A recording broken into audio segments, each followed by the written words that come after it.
Hello, Waswere here, back with another video, and today we're going to be talking about the Fractured Staff of Armadyl. It's a very good weapon to use and probably is the best weapon in the game once you've got a handle on it. You'll be smashing personal records left and right. At the same time, when I see a lot of people get their Staff of Armadyl for the first time, they really don't know what to do and how to use it effectively. That's going to be the target of the video, so while it may not be perfect, it's going to put you in a better situation to get a higher damage output. If you don't have a Staff of Armadyl, stick around, you might learn something new. The Staff of Armadyl's power comes from its special attack. Every time you land a critical hit, you will launch a magic auto attack on the next tick. This becomes immensely powerful once you stack a bunch of modifiers together. The first and most important thing to note is that the Staff of Armadyl is not good by itself. It needs its friendly crew of helpful items to be good, and to demonstrate that I did some math and put together a table with various crit modifiers. As a note, these numbers are all average damage, not your max, not your min, just the average damage you can get. The first damage number is just your bog standard wild magic with otherwise best in slot gear on. The next one is when the Staff of Armadyl special attack is active, but no critical modifiers are equipped. This means you have a 5% chance to get a critical hit from your naturally rolling in the top 5% of your window, and that will launch another auto. This leads to about 500 more damage from those rare crits that will lead to a two-handed auto. Even adding one more critical modifier in the Biting 4 perk at level 20 gets you another 1.2k damage, and it continues to cascade until the end where a wild magic can do over 15k damage. More than 50% of the original damage in the base scenario. As the total numbers don't mean much and the percentage increases matter more, I converted the table to a percent and here it is. The spec by itself is about a 5% increase, but with crit modifiers you can go all the way up to 60% for increased damage. I should note that the last scenario is slightly lower because the previous 6 all used a Ripper Demon with 2.5% extra damage as the familiar, but for the last scenario you need to have a Calgarian Demon summoned, so you can't also have a Ripper Demon summoned. This brings the overall damage down because 1% crit chance is less extra damage than the 2.5% from the Ripper Demon, at least for wild magic. So why do extra crit modifiers matter so much? It's the concept of Cascading Autos. The secret to the Staff of Armadyl is that the autos launched by the staff can critical hit as well, leading to another auto attack being shot out. This goes on forever and ever until the chance is so low that it can be ignored or the staff spec has run out and it stops launching autos. Let's compare a 10, 20, and a 30% critical hit chance together to see how that goes. In this example, we'll use Dragon's Breath because it only has one hit, and that'll just make things simple. For the 10% crit chance, the first auto has a 10% chance of launching as it requires only the Dragon's Breath to crit. For the second auto to launch, both the Dragon's Breath and the first auto needs to critical hit, which makes it a 1% chance, which is 10% times 10%.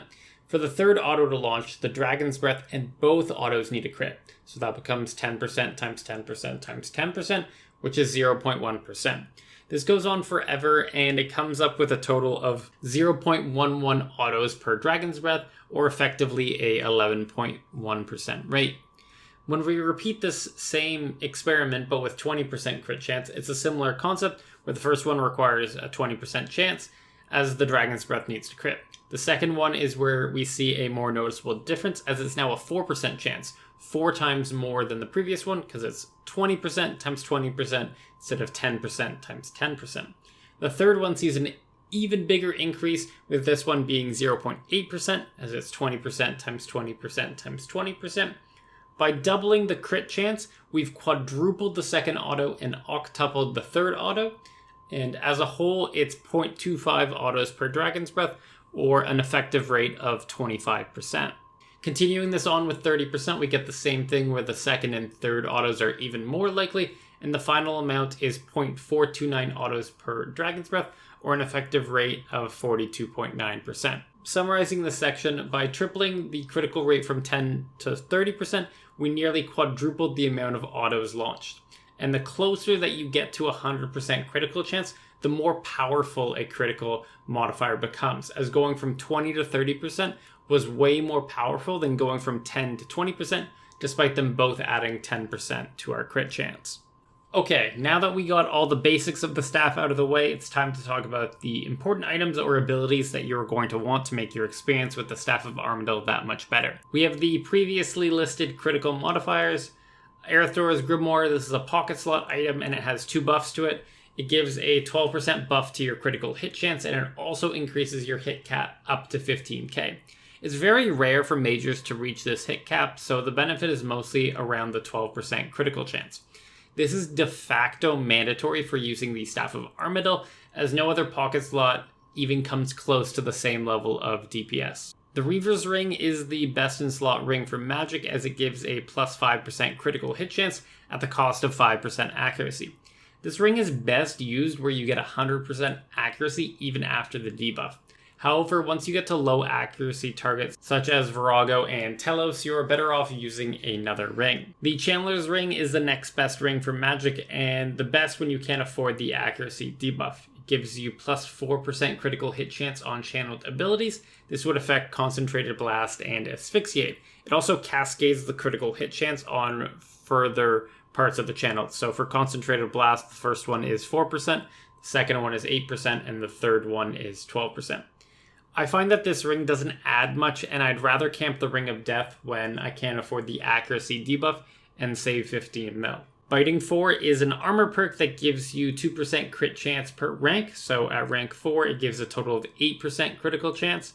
On top of that, if your armor is level 20, then the proc rate is increased by a further 10%, which makes it a total of 8.8% critical chance increase.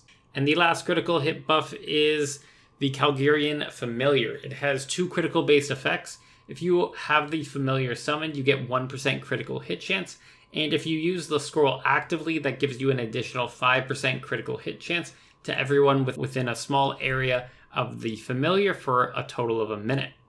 Ideally, in group PvM, the base tank would use the Calgarian Familiar to buff the entire team with 5% crit chance, while all the DPSers use Ripper Demons for more damage. In solo PvM, depending on how much you need crits, you can either use the Ripper Demon or the Calgarian Familiar. It's mostly a wash. Beyond critical hit modifiers, there are also important abilities and spells that you're going to want to unlock. The City of Seniston quest gives you the Insight Fear spell, and while it's your autocast, you can add stacks by using abilities. For each stack of Insight Fear, it reduces the adrenaline cost of the ultimate ability Tsunami by 12%. With 5 stacks as the maximum, it will then cost a total of 40% adrenaline. Speaking of Tsunami, it's a very powerful ability and part of the Staff of Armadyl combination. Once activated for the next 30 seconds, critical hits generate 10% adrenaline.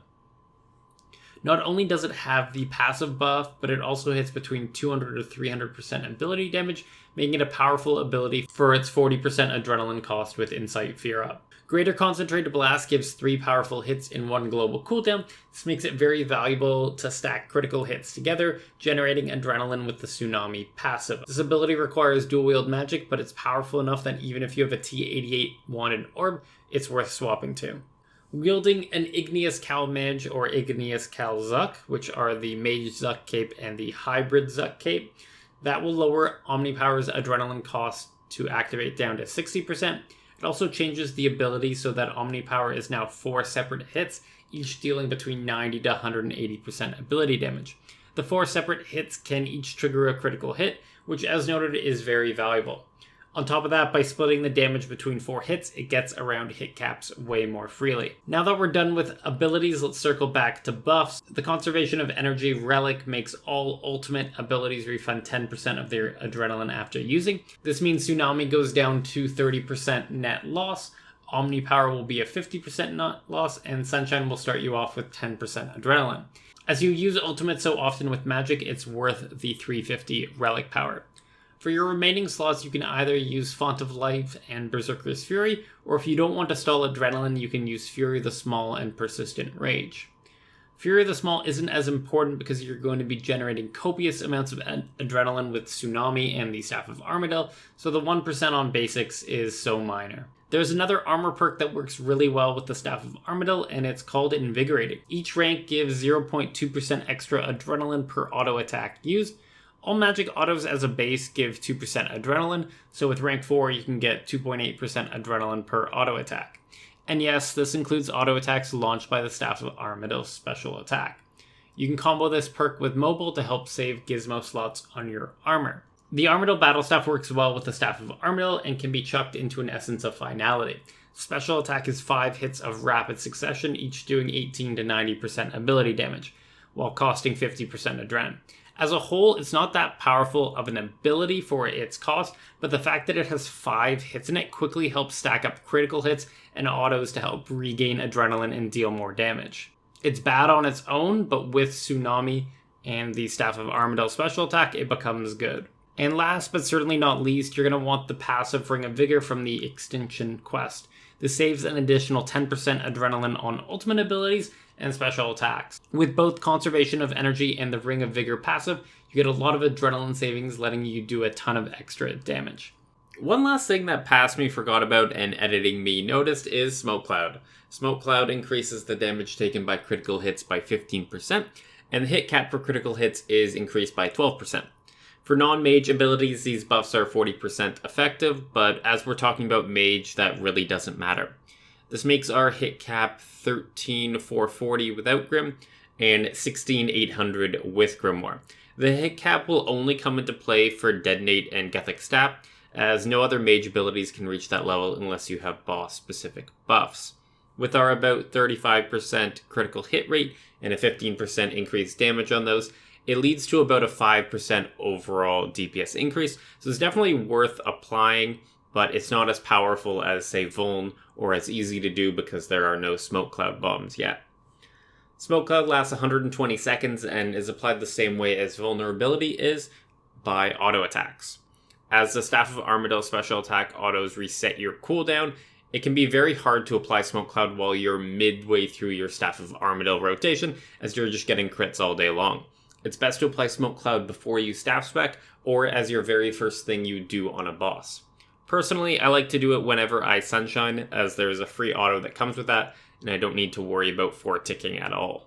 Okay, that was a lot of items and abilities, but it'll make sense with time. The last thing I want to go over before hopping in-game is the ability prioritization, and this is probably the most important part of the whole video, so if you only want to focus on one thing, focus on this part. For this table, I use best in slot gear and all the important items as mentioned earlier. It shows the damage for each ability and the net expected adrenaline change from using that ability. This is based on your crit chance, so sometimes when you use wild magic you won't crit at all and you'll lose 15% adrenaline, and other times both hits will crit and you'll gain 10.6 adrenaline. But over a large amount of wild magic you would use on average 0.1% adrenaline. The tick column refers to how long the ability takes to use. So for a standard non-channeled ability, that will be 3, and for longer channeled abilities like Tendrils or Asphyxiate, that number will be higher. This helps normalize the extra time it takes to get all that extra damage, and this way I can sort the abilities by damage per tick, which I've abbreviated here as DPT. Let's start with the basic abilities, and it's clear right away just how powerful Greater Concentrated Blast is. Not only does it do the most damage per tick at 5617, but also provides the most adrenaline at 30.4% on average. The only abilities that come close are Magma Tempest with the 2-hand auto, which requires finagling the combat system to get that auto off, and Rack and Ruin, which requires you to build up 12 Exsanguinate stacks to be able to release it. The other abilities like Dragon's Breath, Flank, or Sonic Wave just don't come close.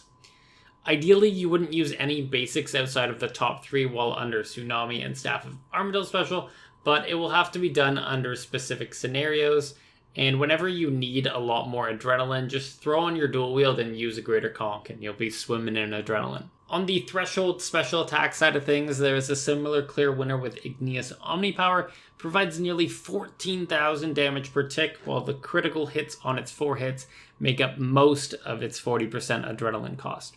Note that while it costs 40% adrenaline to use with Ring of Vigor and Conservation of Energy, you still need 60% adrenaline to activate the ability.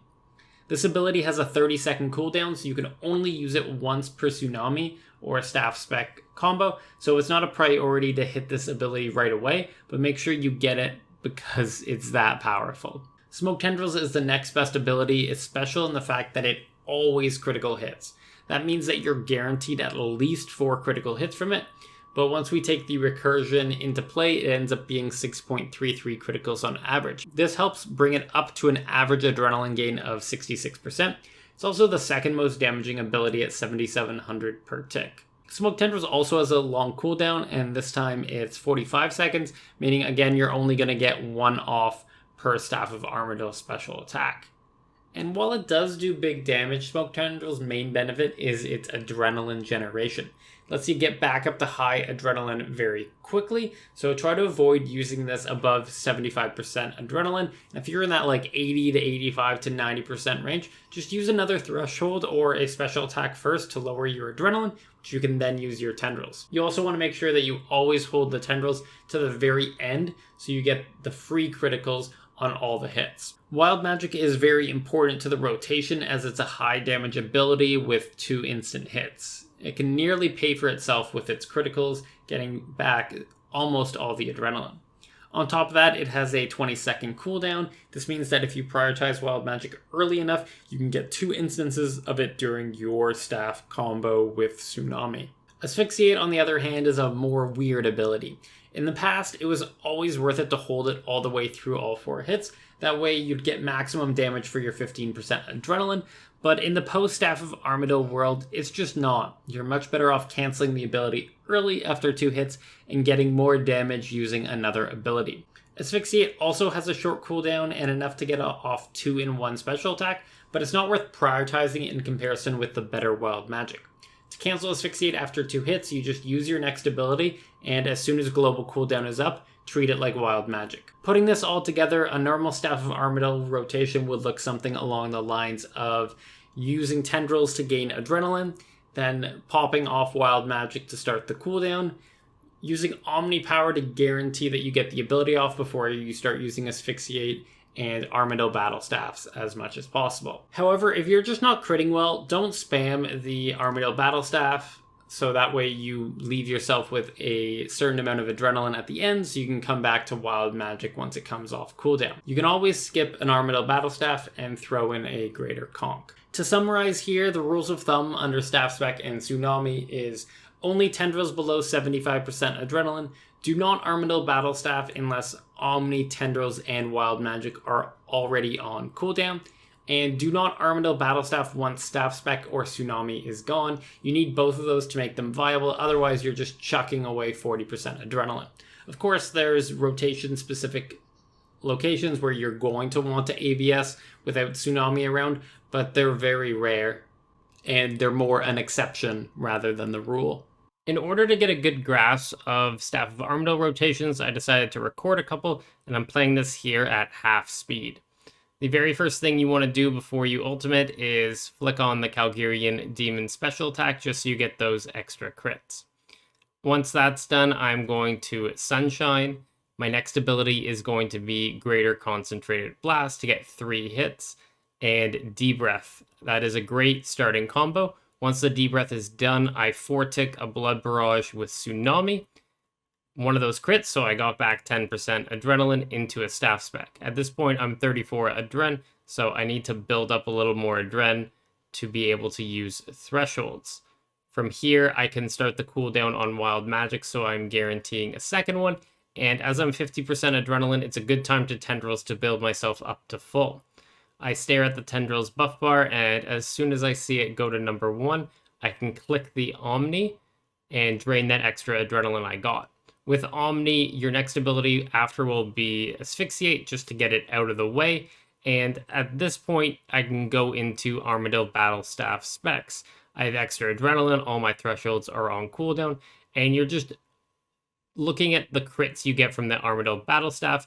I make a mistake here where I give up on the Armadyl battle staff too early as I get a lot of crits at the very end, and I probably could have thrown a third one in before swapping back to dual wield for a greater conch and the Wild Magic at the end of my Armadyl spec.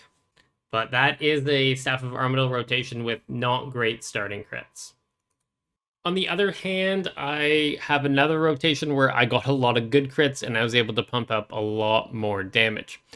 On this one, I'm also going to throw in a conch after I Tsunami. I just did this to help have a high crit build, and you can do that if you want a little more consistency in your rotations. So I do the same thing as before where I Greater Concentrated Blast into a Dragon's Breath and then a Auto Tsunami. This Tsunami was a Relentless proc, so I got it for free instead of it costing adrenaline. And then I throw a greater conch, which crits very well, so I'm already at 100% adrenaline, and my staff spec crits so much that I'm back at 100. My Omni power hasn't even hit yet, and I'm still at 100.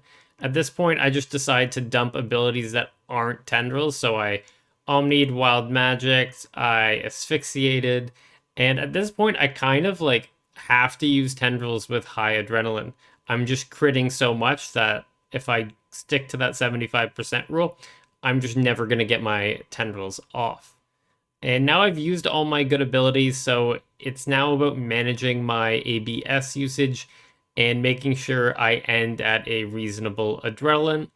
I probably could have thrown in one more ABS spec here instead of that D-Breath and this conch, and that would have been better, into a Wild Magic to finish off the spec. You're not going to get crits like this all the time, and knowing what to do with all this extra adrenaline is good in the long run. But I was able to do a lot of damage and leave the staff spec at 100% adrenaline.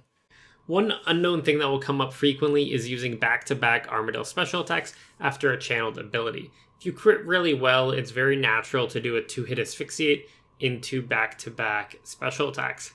However, there's a weird quirk with these EOF special attacks that will cause this to be delayed, as the cooldown window is 6 ticks after a channeled ability while wielding a staff. On the left is asphyxiate into back-to-back Armadyl special attacks, and on the right is the same thing, but instead we're using Tuscas Wrath before the back-to-back Armadyl special attacks. As Tuscas Wrath is not a channeled ability, it doesn't incur this cooldown.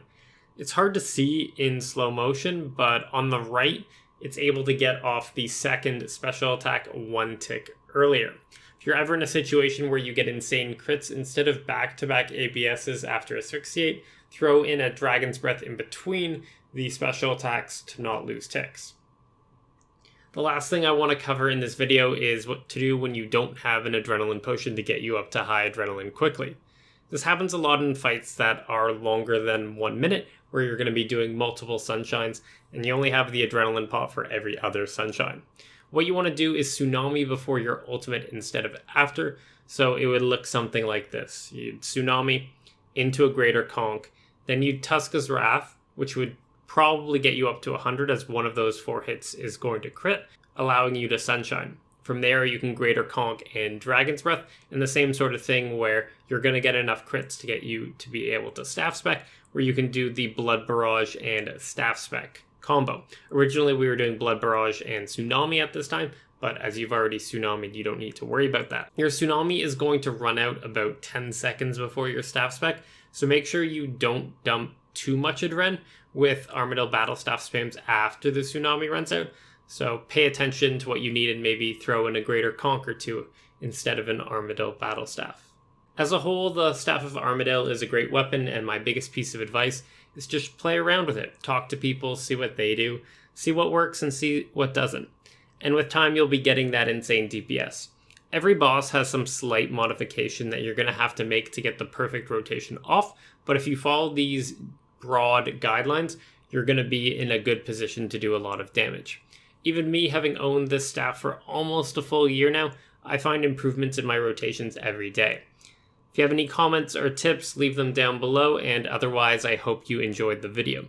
If you did, consider liking it or subscribing for more similar content, but past that, have a good day and I'll catch you in the next one.